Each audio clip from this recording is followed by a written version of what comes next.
I thought just to speak about a few basic principles or concepts, ideas of the Buddhist teachings, and perhaps how they relate to one another. And we'll see if it all flows or not. And then there'll be time, if you have any questions, or time for discussion afterwards.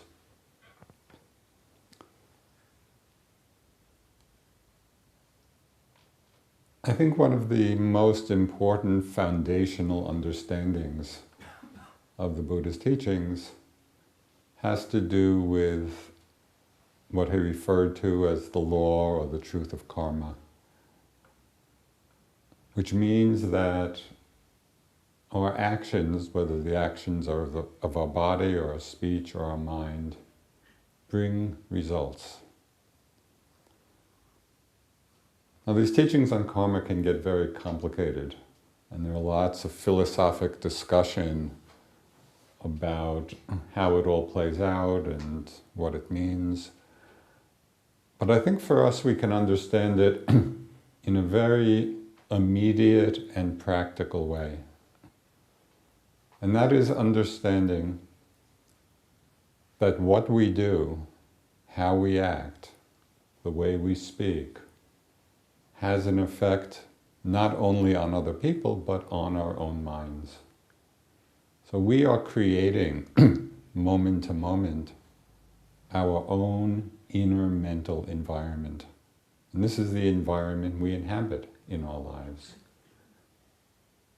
When we understand this, we begin to take more responsibility for our actions, for our speech, for our thoughts, what we choose to give energy to, what we choose to let go of, because we realize that our own happiness depends on this awareness.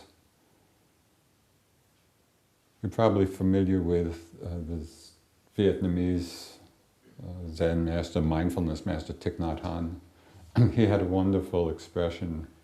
He said, Buddhism is a clever way to enjoy life. Happiness is available. Please help yourselves to it. Happiness is available, and we can help ourselves to it if we are mindful about what we're doing. If we're mindful of the kinds of thoughts that are arising in our minds, if we're mindful of our speech, if we're mindful of our actions. And the Buddha made it quite simple, actually, in terms of us understanding what leads to happiness and what leads to suffering. And you're probably familiar, he talked of how the three wholesome roots of mind, the three wholesome roots of all those actions that bring happiness are non-greed or generosity, non-hatred or love, and non-delusion or wisdom. And the three roots of action that bring suffering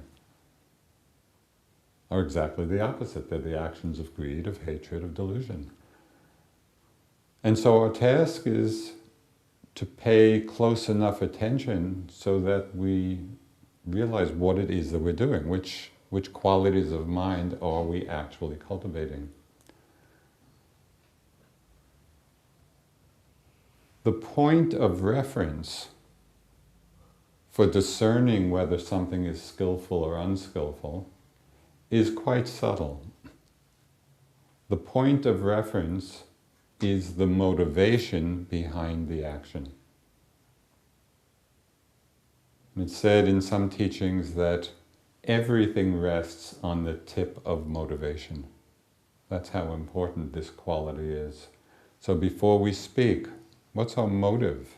What's our motivation for speaking? Before we act, or in our thoughts, what's the motivation? This can be very subtle because very often we have mixed motivations. An action can be quite either complex or hidden And we may not at first really know what our motivation is. So it takes a willingness, it takes an interest. And sometimes it takes courage, a kind of a real honesty to see, okay, what is really going on here? If we are engaged in an act of generosity, is it coming from a very pure place, of giving, of love, of compassion? Is it mixed in with the motive perhaps of wanting approval, or wanting love, or thinking, oh, if I'm generous, this is going to be a good karmic result, and I'm going to get a lot back. So there can be a lot of different motivations in a very simple act. We shouldn't be discouraged by this. This is just how it is for most of us. I think the important challenge is to be willing to look and to be honest about what's there, and then to emphasize the wholesome aspect. There may be the other aspects, they may be there, but we can emphasize or give precedence to really that motive that's most pure. I'll just share with you a slightly embarrassing story from my the earliest years of my teaching. I was still in India. I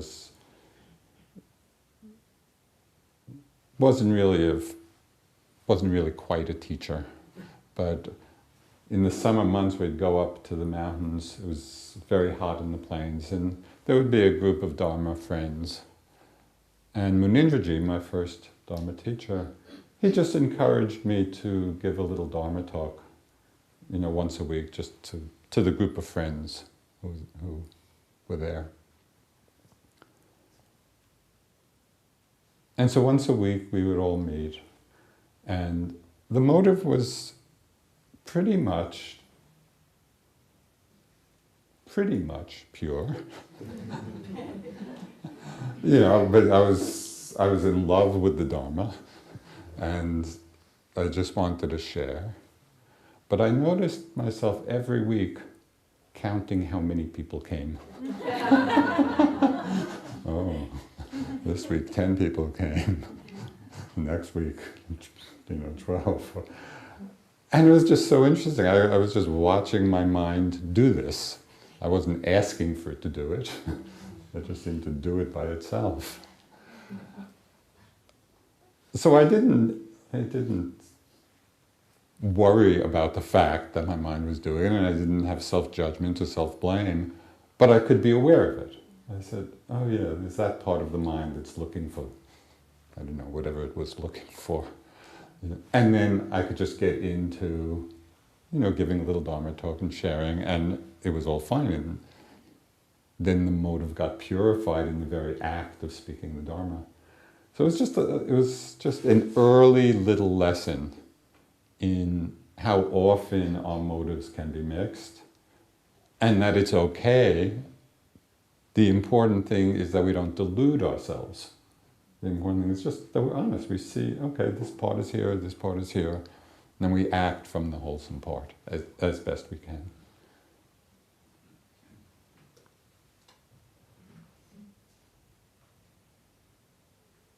What's so amazing about Dharma practice and the teachings is that as we do cultivate the more wholesome aspects, our minds actually get happier. They get lighter. So one example of this, which I know you're all familiar with, is when we cultivate the Brahma Viharas, the feelings of love and compassion and empathetic joy and equanimity.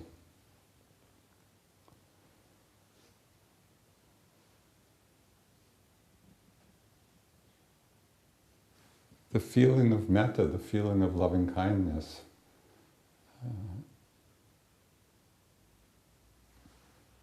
brings such a quality of lightness and friendliness, right, to our way of relating to people.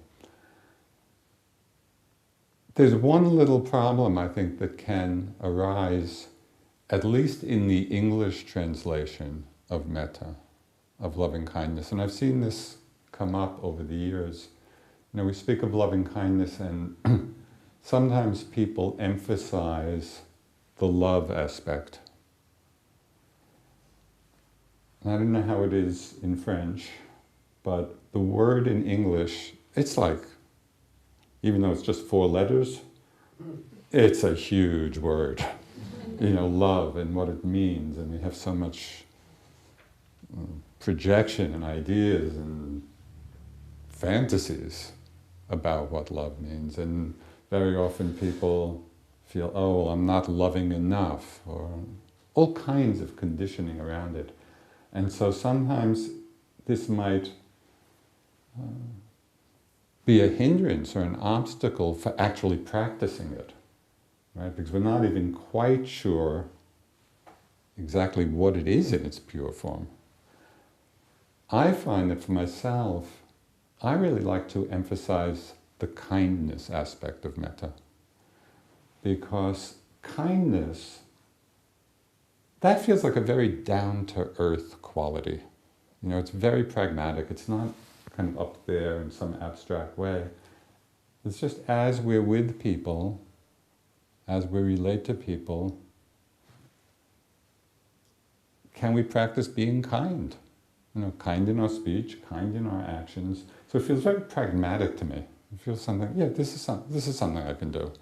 I might not be able to love everybody with the, you know, that great expanse of meaning, but I can practice just being kind. So we each need to find for ourselves the way of practice that will actually strengthen this quality of friendliness. One aspect of metta, of this kindness, it talks about, you know, what are the causes for it to arise. And this itself is a very interesting teaching. And it can often bring up a lot of questions in the mind. It says that the cause for metta to arise is seeing the goodness in people, to see what is good in people. Because when we see or focus on what is good in people, naturally we have a friendly feeling. But some people hear that or understand it, and they may understand it as being a little false, you know, or a little sentimental. Oh, we're just supposed to always see the good in people, and it can be a little sweet. You know.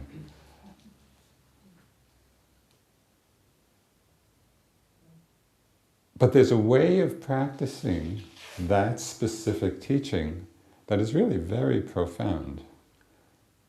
And that is, it's not that we kind of blind ourselves to seeing the totality of a person.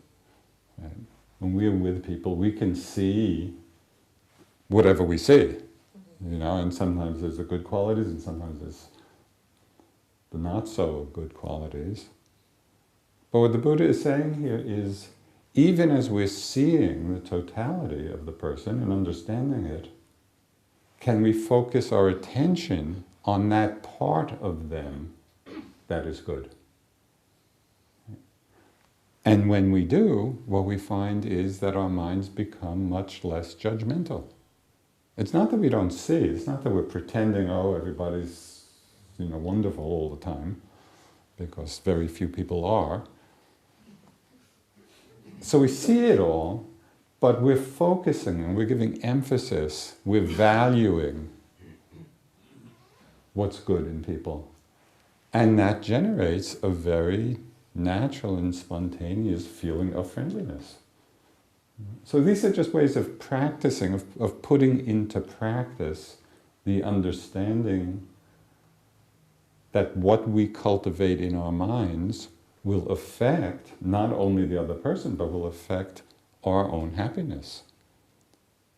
We're a lot happier when we're less judgmental.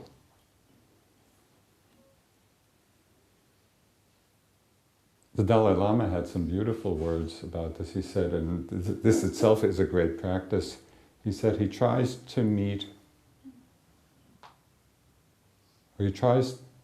be with every person he meets as an old friend. That's wonderful. Can you imagine just everybody you meet, the people you know well and the people you don't know well, but to meet them and to treat them as if they're an old friend. And for those of you who may have had the opportunity to meet His Holiness, it's just what it's like. When you're with him, his attention is so complete and full and focused on you. Feel like his old friend, and it's a wonderful feeling. So we may not yet have quite his capacity for doing it, but it's a practice. If we remember, this would be something to cultivate in our lives.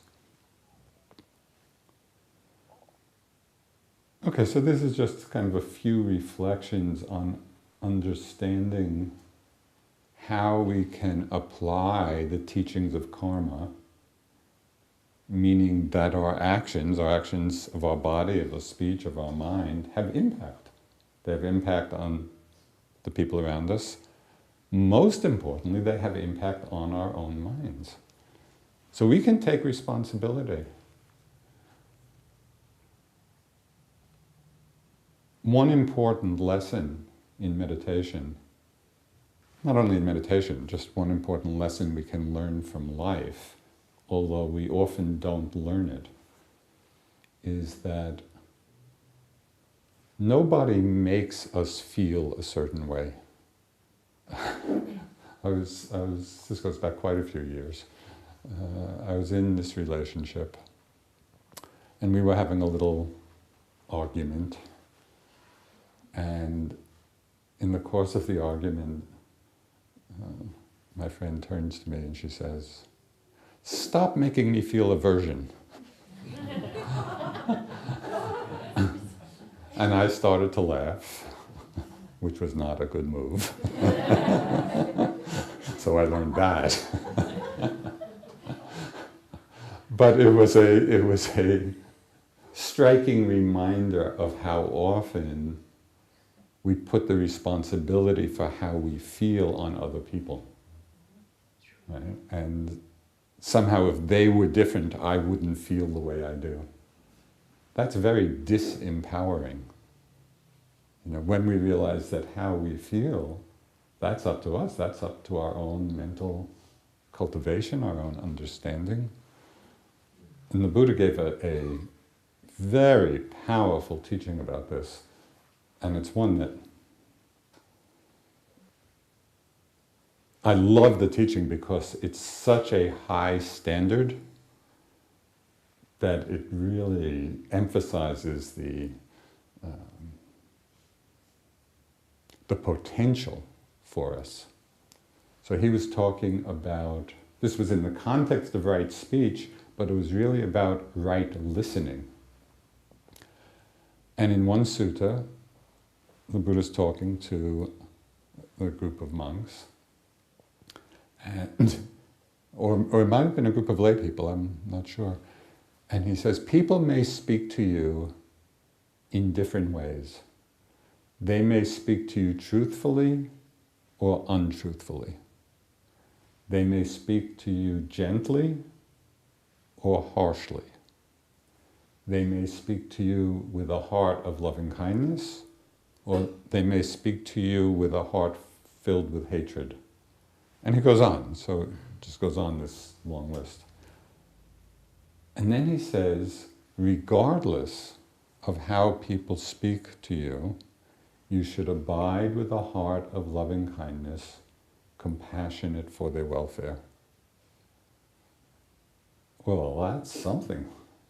Just imagine somebody speaking to, they're lying to you, they want to do you harm, and they're speaking in a very angry fashion. So just imagine what that would be like. And here's the Buddha saying, regardless of how they're speaking to you, you should abide with a heart of loving kindness, concern for their welfare, compassion. Now that's a practice, right? And this practice ties in beautifully to the teachings in the Satipatthana discourse, the discourse on the foundations of mindfulness, where repeatedly through the discourse, the Buddha talks about being mindful internally, externally, and both. So normally we know, okay, what mindfulness internally means, we're aware of our own processes, but this teaching is really an example of being mindful externally. So it's like, here's this person speaking in this very unwholesome way. The choice is, are we simply reacting to all that and maybe getting angry ourselves or defensive or hurt or whatever it may be? Or can we practice being mindful externally, just recognizing this person is speaking harshly, this person is speaking what is not true. So we're seeing it, we're not pretending that it's not happening, but we're in a place of balance. We're in a place of simply being mindful that this is happening. And from that mindfulness, there's the possibility of resting in a place of loving kindness, concern for their welfare. Right? Knowing, understanding that they're creating tremendous suffering for themselves in that kind of speech. So did this make sense? A powerful teaching. This is not something that's easy to do. But when I read that, I thought this would really be a challenge, an interesting challenge to bring to difficult conversations, right? Where we can stay centered with a genuine compassion. Okay, so this is a lot about understanding karma as creating our own inner mental environment. You know, whether it's an environment of peace, of happiness, of kindness, or not. Are we creating an environment of anger, hatred, ill will, judgment? And realizing that it's totally up to us. No one makes us feel a certain way. So this is one little piece. A second little piece. These are like little Dharma vignettes. One other component of the teachings, which is basic, I mean, this is incredibly essential. And I'll just tell a little story about it. Are you familiar with Suzuki Roshi? He wrote the book Zen Mind, Beginner's Mind. He founded the San Francisco Zen Center many years ago. And he died some time ago. But somebody once asked him a question. They commented, they said, Roshi, I've been listening to your talks for many years. I still don't understand anything. Can you please express the Dharma? Do you know the expression in a nutshell? You know, just the very essence. Can you just please explain the Dharma very simply so I can understand it? And Suzuki Roshi said just 2 words. He said, everything changes. If we could really understand those 2 words, we would understand the whole Dharma. This truth of impermanence has so many profound implications. Many times in the suttas, in the discourses, we read the statement where the Buddha would say, whatever has the nature to arise will also pass away. And many times people would hear just that phrase and get enlightened. So I'm going to say it once more. Well, this is your chance. whatever has the nature to arise will also pass away. What has the nature to arise? Everything.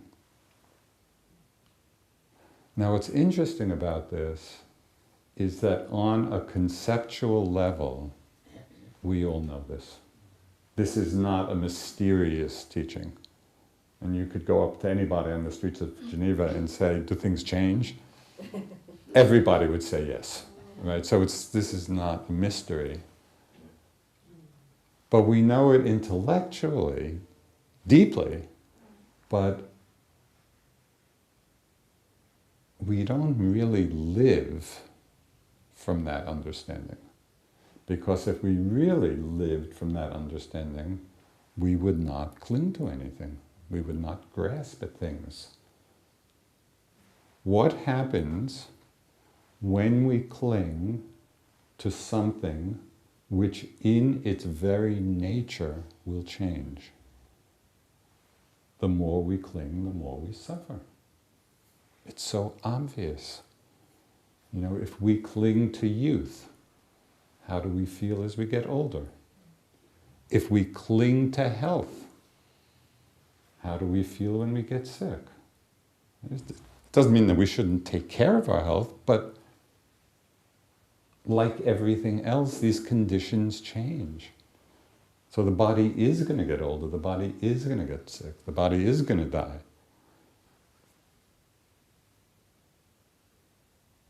The more we cling to that which changes, the more we suffer. And so our practice is somehow, it's somehow learning to actually be perceiving the change, not simply knowing that things change. The real transformation of our minds and the deepening of wisdom is when we are seeing the changing nature directly in our experience, which is a lot of what the meditation practice is about. You know, in the beginning we start, it's just like, just calming the mind in some way, collecting the attention, getting a little grounded, a little peaceful. But the real beginning of Vipassana, the real beginning of insight meditation, is when we start seeing how things are arising and passing moment after moment. And we can see this on many levels. There's something which I call NPMs, which are noticings per minute. Right?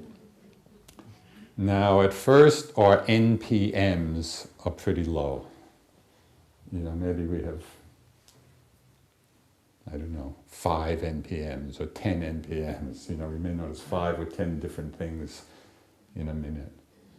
But as our practice deepens and as our mindfulness gets stronger and we're really attending to things very carefully, the NPMs go way up and we can begin to distinguish things arising and passing so quickly. And we really are seeing the momentariness of phenomena. So even just as something simple as hearing the sound, go to just a person on the street, what did you hear? Oh, I heard the sound of the bell.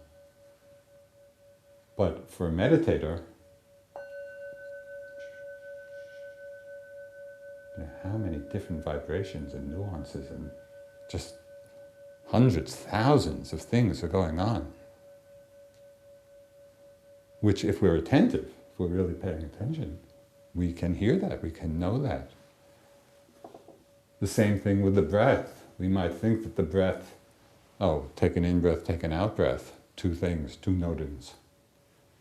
Within each breath, how many different sensations are there? You know, within each out-breath, or in a step. It's not just one thing, there are many, many things happening. So the more carefully we pay attention, our mind begins to open to the rapidity of change, of phenomena. And our sense of ourselves becomes much less solid, much less fixed. Right? Most of us have a pretty fixed idea, concept, of who we are. It's like, there's the story of, somebody getting up in the morning, looking in the mirror, yep, that's me. Because we recognize the image and, yeah, that's me. This is who I am. But when we're observing this mind-body process, particularly in meditation when our minds are quite focused, but throughout the day, when we're observing carefully, we see so many arisings and passings of sensations and thoughts and emotions and sounds and sights, and there is so much going on. And so this illusion of solidity begins to break up a little bit. And this leads into the third aspect of the teachings. It's from our increasingly refined perception of change. Not thinking about it, but perceiving it. When we're actually perceiving change on a finer and finer level, that becomes the doorway to understanding what is perhaps the most difficult aspect of the Buddha's teachings, which is the teaching on selflessness. Whereas impermanence, that's not hard to understand, even if we don't see it that clearly all the time. The truth of suffering, not so hard to understand. We all have experience of that. But the teachings on selflessness, on anatta,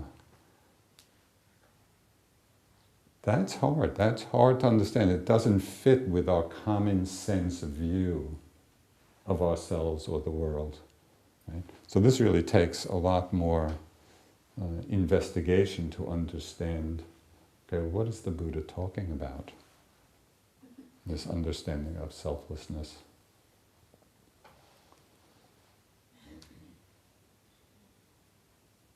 I mean, this, as you know, could be the subject of many, many Dharma talks. So in 4 minutes,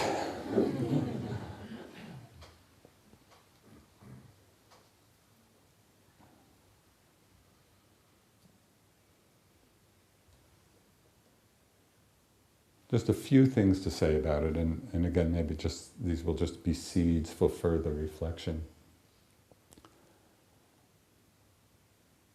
First, what's important to understand about this teaching is that in understanding selflessness, it's not that there is something there that we get rid of. What the Buddha is saying is that the notion of self from the very beginning is a concept, is an idea. And so in understanding selflessness, we're simply freeing ourselves from the prison of that particular concept. So one example which I've used for the past 40 years, but you're a new crowd. So, but I'm not sure of the terminology, so some of you will have to help me. In English, we use the constellation we call the Big Dipper. Is that the same? Okay, so I'll say Big Dipper. Is that what it translates as? Yeah, good. Okay, so this is the question for you.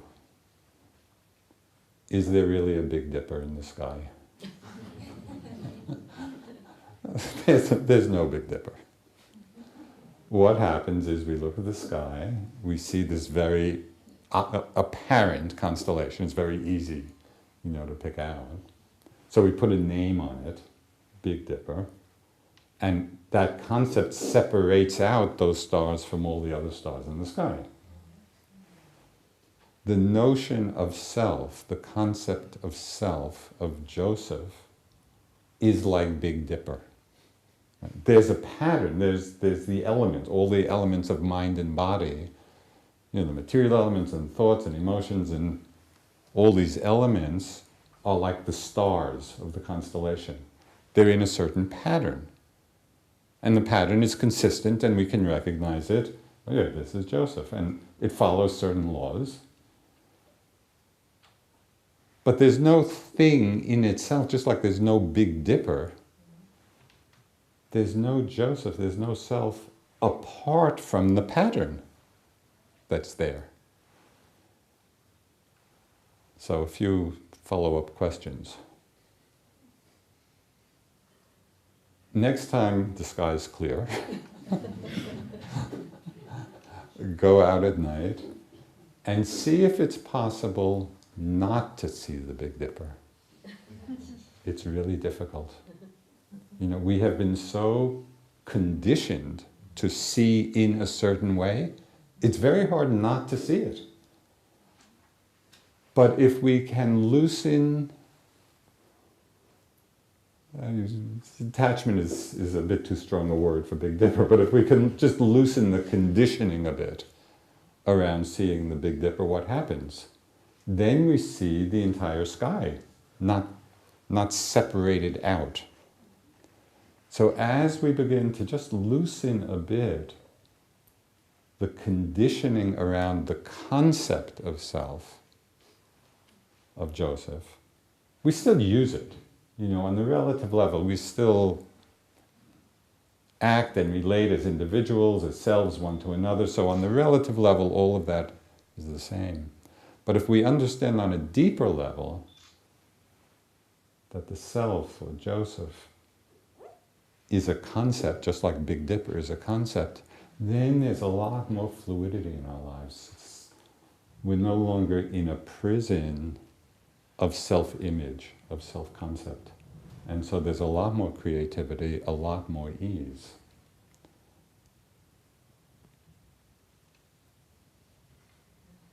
One of the very interesting things, just in using this image of Big Dipper, when we see that, or when we understand that there's really no Big Dipper, does anything change in the sky? Do those stars suddenly disappear? No.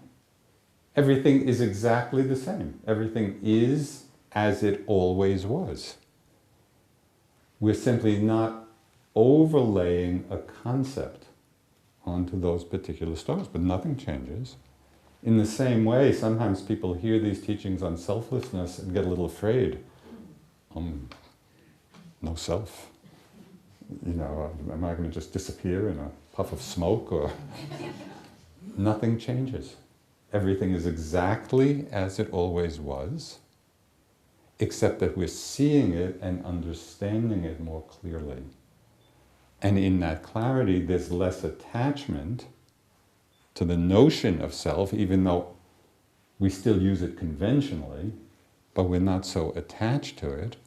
And in being less attached to it, there's less clinging and less grasping at all of the changing phenomena that we're calling self, and the less clinging and grasping there is, the less we suffer. So happiness is available. Please help yourselves to it. Okay, I think this is can wrap all this up. So we just want to start with the understanding of karma, which means that the actions that we take in our body, in our speech, in our mind, and particularly the motivations, right, that are influencing the action, bring results. They are creating our mental environment. They're creating this inner world that we're inhabiting. What kind of world do we want to live in? It's totally up to us. So we understand that. We begin to appreciate how the doorway into a deeper understanding of the Dharma is through the direct perception of change, that things everything has the nature to change. Everything that arises will pass away. The more we see that, the less we cling. The less we cling, we begin to see with greater clarity the selfless nature of this whole process. And this is the whole path of awakening, of waking up from delusion, waking up from ignorance. And we come to what the Buddha called the highest happiness, which is peace. And we really, in a gradual way, begin to experience this more and more in our lives.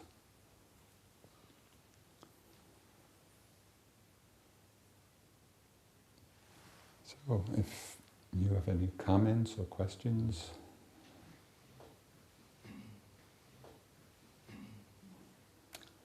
I'd like to comment on your comment. I think in some way there may be just a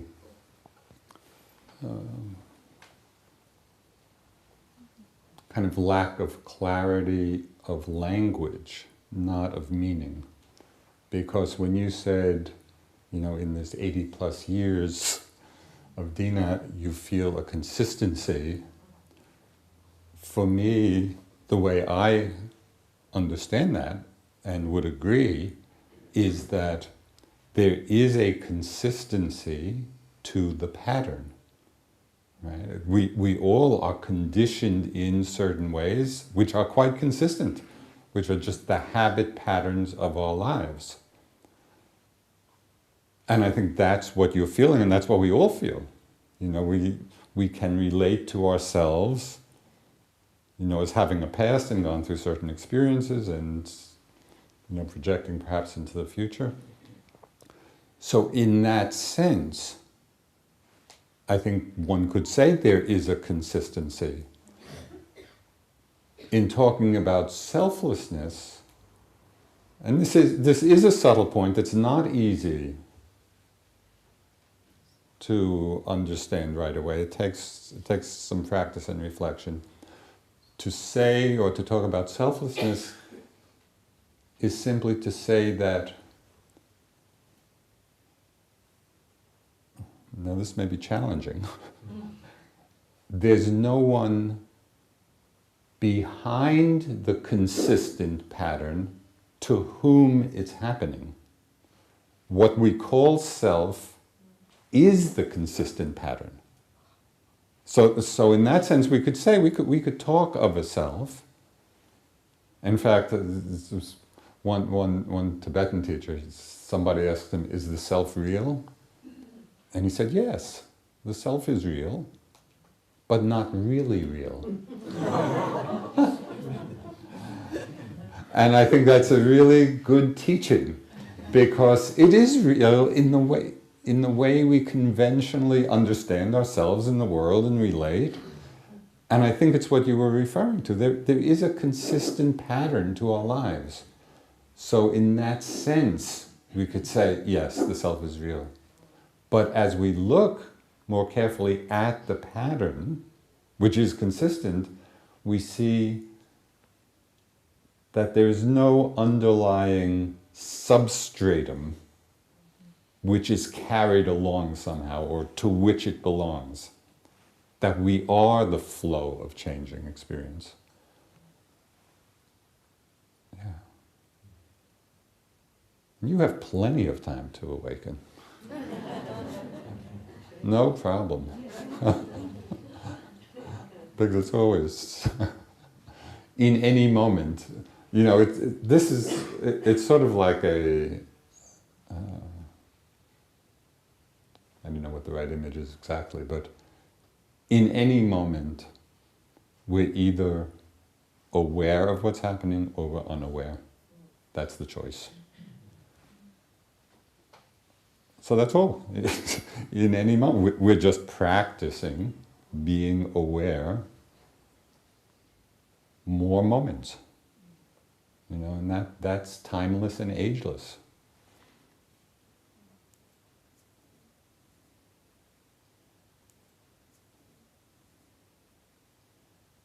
Okay, so this is an interesting point, and it's one of the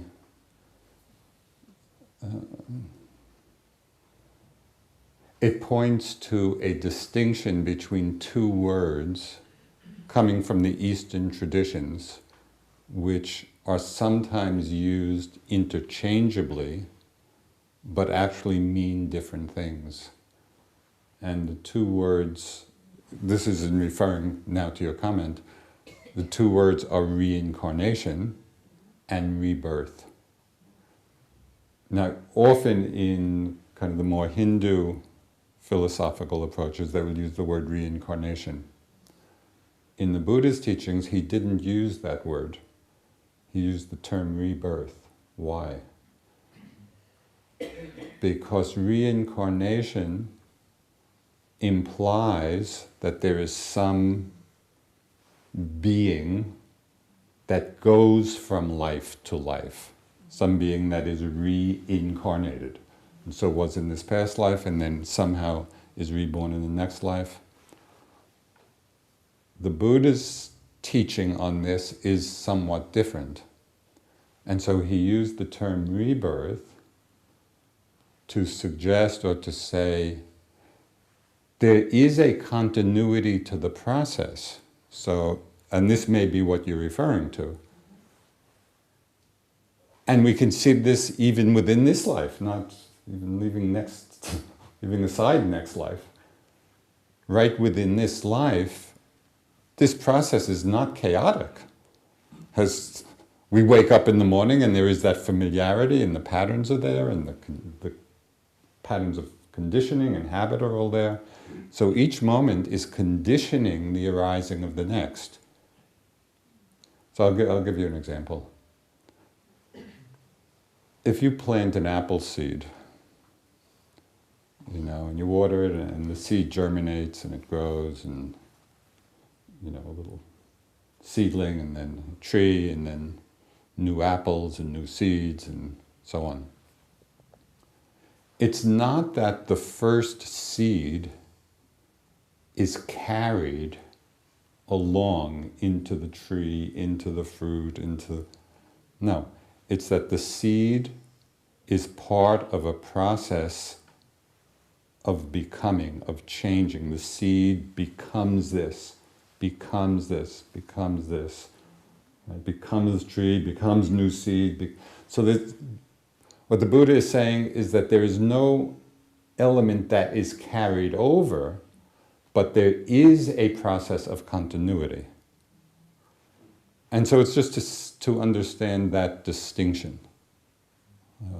So I think in what I heard you saying, it's to be clear about that difference, that there is a process of continuity, both within this life and according to the teachings, from life to life. And it said that the consciousness at the moment of death conditions the arising of the new rebirth consciousness. But there's nothing carried over.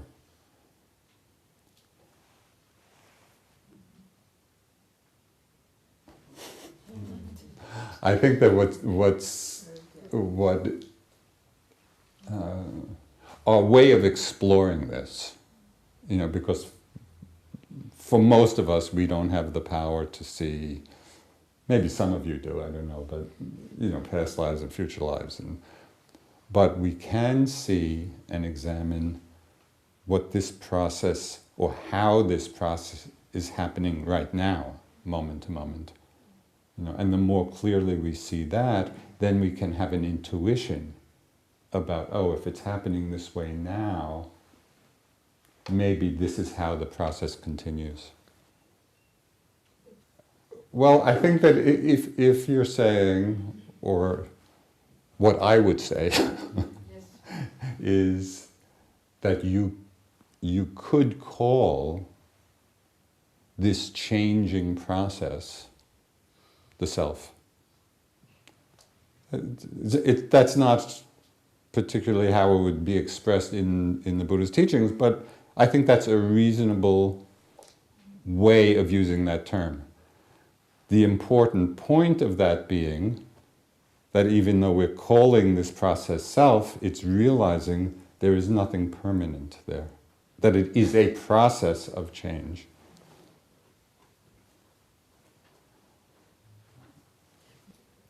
Just let me say that, I mean, these questions, these go to the very profound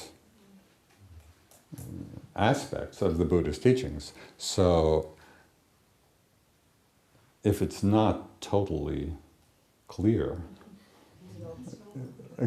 don't worry. You know, this takes a lot of reflection and understanding and practice to really begin to understand it on deeper and deeper levels. So just in talking about it, for example, this evening, it's really just to throw out or suggest some ideas of ways of reflecting on it. Right? One of the things that I so appreciate about both the teachings of the Buddha and how I was taught from my teachers was there was never a question of, you have to believe this. In fact, I would suggest don't believe it. It's just all suggestions for investigation, you know, so that we really see and learn for ourselves.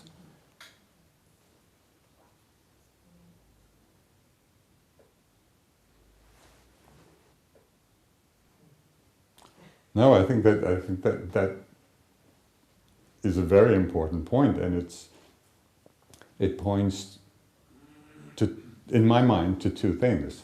It points to the inherent limitation of concepts. You know, when we use a word to describe something, the word can never fully describe it, because it's a concept, it's a word, it's not the experience. So I think you're quite right in saying that the concepts will always be limited, and also what's really an important step in the meditative process is when we go from the level of concept to the level of direct experience. So we'll just do one little experiment now. You'll probably, because most of you, I guess, you know, have done a fair amount of meditation, so this won't be a surprise to you, but pretend that you haven't ever meditated before. Okay, so you just came in off the street, you didn't know what this was about. You know, you thought maybe there was a free dinner or something. Okay, so if you hold your hands together, just in any way, no particular way, just so the two hands are touching. You know, and if you're just kind of this ordinary person, and then I asked you, what do you feel? I think most people conventionally would say, I feel my hands, right? But not, you wouldn't, because you're meditators, and you realize that we don't feel our hands. There's no sensation called hand. What we're feeling is warmth, is pressure, is pulsing, is vibration. That's actually what we're feeling. And when we're on that level, when our attention is really close in feeling the sensations themselves, some very interesting things happen. One is the notion of hand really disappears. You know, when we're just on the sensation, there's really no hands there. And the reason this is so important is that when we're on the experiential level, rather than the conceptual level, on the experiential level, we are perceiving the constant change. You know, when we're really feeling the sensations, it's not static. It's the vibrations and the temperature changes and lots of change. When we're on the conceptual level, hand today, I had a hand yesterday, I'll have a hand tomorrow. The word doesn't change. And so not only life and death as big concepts, even the concept in breath and out breath. That's a concept. There's no sensation called breath. Right? What we're actually feeling, or maybe warmth or tingling or a little pressure, and on that level we're seeing the momentary change.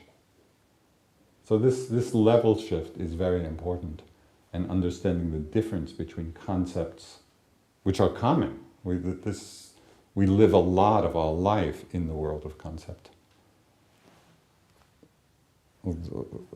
Just as an example of one concept, there are many that really dominate our lives, but one that has a huge influence in our lives, and for most people is a huge burden, is the concept of time, the concept of past and future. So when you really stop to look at what is your, I'm not talking philosophically now, I'm talking about how we experience past and future. So what happens? We're sitting or we're living our lives and we have certain kinds of thoughts or images in the mind, of recollections, of memories, right? We put a concept on those kinds of thoughts, past. And then with some kind of mental gymnastic, we take that concept past, which we've just created, and we kind of throw it back there as if the past is back there someplace as a reality. But what is our actual experience of the past? It's as a thought in the moment. We do the same thing with future. We're just sitting, minding our own business, all kinds of thoughts of planning, imagining, fantasizing our next vacation. So we have these thoughts or images, we put a concept, we create the concept future, toss it out ahead of us as if the future's out there waiting for us. And again, I'm not talking metaphysically. The whole nature of time, that could be a whole different discussion. I'm talking about how we experience it. The only way we experience the future is as a thought in the moment. Well, I actually had this insight in a very powerful way. I was in the Peace Corps in Thailand, and I was young. I was just like 20 years old, 21 years old. And I took as a project for my 2 years to read, I'm going to try my French on you. So be prepared. À la recherche du temps perdu. So that was a big project. It was a big book. Somehow, I don't remember very much of it now, but I remember that somehow, right in the last 50 pages or so, last 100 pages, there's this whole discussion of the nature of time and his understanding that the past exists in the present. Right? So having spent a year and a half or so, reading this massive book, somehow my mind was just ready to understand that and to say, oh yeah, the past is now, as a thought. And then my mind, oh, if the past is like that, the future is all. And it was this amazing lightening of the heart. Because it's as if we go through our lives carrying the mountain of past and future on our shoulders. Now, how much of our time, how much of our lives are spent worrying about the past, or daydreaming about the past, or anxiety about the future, or a huge amount of our lives is spent in our created reality, our concept of past and future, and to see so clearly it's just a concept. All that's really happening are certain thoughts in the moment. And the thought, as a thought, is very light. A thought weighs almost nothing. Now, I'm not saying that the content of the thought is unimportant, because often they are important and we have to relate to the content, but it's very different if we're relating to that thought as being a thought in the present, or just something arising and passing now, or we're relating to it as this huge concept, past and future. Very different way of living one's life. So this is a long story, just about how concepts can have, that we live a lot of our life in concepts, and it has a very powerful conditioning force on how we're living. And meditation is a way of really seeing the difference between our concepts and what's happening just moment to moment. So it's in this respect that meditation this is not really a hobby. You know, hobby? This is really about our life and how we live, and are we living with greater or lesser freedom, and ease and peace. So it's important work that we're all doing.